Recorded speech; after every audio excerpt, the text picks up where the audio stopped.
एक पोस्ट डाला था ये वाला। सो इवनिंग पे मैंने ये पोस्ट डाला था, रिटायरमेंट के समय एटो सर का आखिरी गिफ्ट, और उस पर मुझे मेरे फैमिली मेम्बर्स ने बताया कि एक बार जाके तुम उसके कमेंट पढ़ो। तो मैं घबरा गया, मैंने कहा यार मतलब क्या कुछ गड़बड़ तो नहीं है। देन उन्होंने कहा कि एक बार पढ़ो तो सही तुम। तो फिर मैंने उसको खोला, तो अभी उसके जो कमेंट्स हैं मैं आप लोगों के सामने पढ़ना चाहता हूँ। जैसे पहला कमेंट है अरशाद का कमेंट है, sir it's not your time to retirement. मतलब उन्हें वॉल्टर लुइस सर का एग्जांपल दिया। सो उन्होंने कहा कि ये कोई टाइम नहीं है रिटायरमेंट का।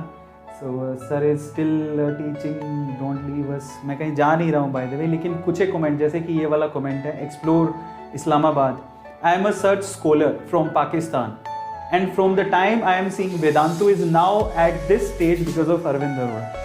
मतलब ऐसे जो कमेंट्स आते हैं तो हाथ और कांपने लगते हैं कि मैं सही कर रहा हूँ या गलत, बट मैं क्यों कर रहा हूँ उसके पीछे का रीज़न आपको बताऊँगा। Okay sir please don't retire. Parakshi Patil ने लिखा कि what happen to you sir, please don't retire, you can't do that sir, best chemistry teacher, backbone of Vedantu, please don't. Okay sir don't take retirement. बहुत सारे comment थे और उनको पढ़ने के बाद मुझे थोड़ी सी मतलब ज़्यादा खुशी हुई, बट थोड़ी सी घबराहट भी हुई कि मैं क्या कर रहा हूँ।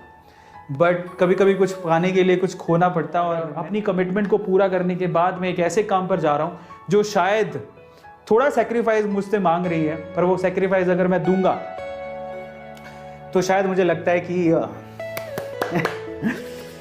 एजुकेशन इंडस्ट्री चेंज हो जाए। तो ये रीज़न है।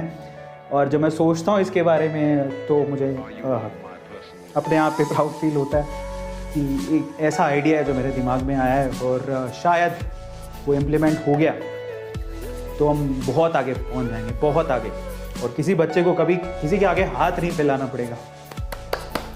चलो तो फाइनली रिटायरमेंट का ये था सॉरी, रिटायरमेंट का ये था। और इसलिए मैंने कहा था, बहुत सारे बच्चे सुबह से मैसेज कर रहे हैं, बहुत सारे लोग सुबह से मैसेज कर रहे हैं कि अचानक से क्या हो गया। तो पर ये ज़रूरी भी है, और सुनता मैं सबकी हूँ लेकिन करता अपने मन की हूँ। और फाइनली मैं ये डिसीजन ले रहा हूँ, और मैं चाहता हूँ कि आप लोग इस डिसीजन को सपोर्ट करो, आप इस डिसीजन में मेरा साथ दो, क्योंकि मैं ब्रेक लेने नहीं जा रहा हूँ। रिटायरमेंट का मतलब ये कतई नहीं है कि मुझे अब सोना है, ऐसा नहीं है। मेरे पास समय कम बचा हुआ है, और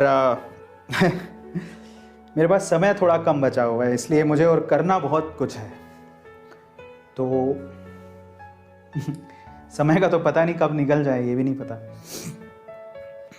पर मैंने सोचा अपने लिए कि मुझे 45 इयर्स के बाद एक्चुअल रिटायरमेंट लेनी है सारे काम से। तो मेरे पास सिर्फ अब मुश्किल से कोई 10-12 साल बचे हैं, और उससे मुझे एक बहुत बड़ा काम करना है, और वो काम मैं अपने बच्चों के लिए करना चाहता हूँ।